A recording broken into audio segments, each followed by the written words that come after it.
बिस्मिल्लाहिर्रहमानिर्रहीम। एसी साहब तुहारे कोलों मैं को रिक्वेस्ट है, मैं गरीब नवाज ए नदी दे दे पायो कोट कसरानी दे विच लंघदी पई है। ए सामने तुसा मदरसा है किराहो राह भी कहनी ए कोट कराची पड़वेसी सामने भी तुहारे घर खड़न था। इडो भी यक्का मस्जिद दा पानी है, वाह है यक्का पानी बंद थी चुके इंशाअल्लाह नहे दा पानी भी इडो इवें आंदे विचों आंदे। एसी साहब तुहारे कोलों रिक्वेस्ट है, माजरत खाए साको वाह तुसा मेहरबानी नाल सफाई सुथरा कर दो या तो कोट चांदनी दे बाद कराची पड़वेसी नुकसान दे जिम्मेवार एसी साहब तुसा आप हो।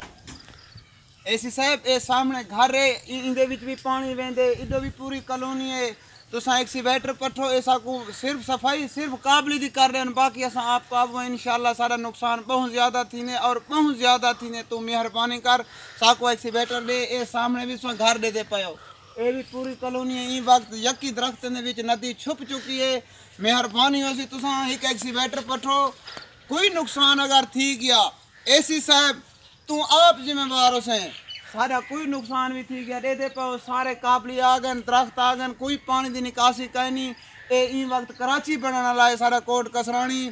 तुम्हारी मेहरबानी एसी साहब तुसा कशे ना कहिए करो या तुसा आप जिम्मेवार हो।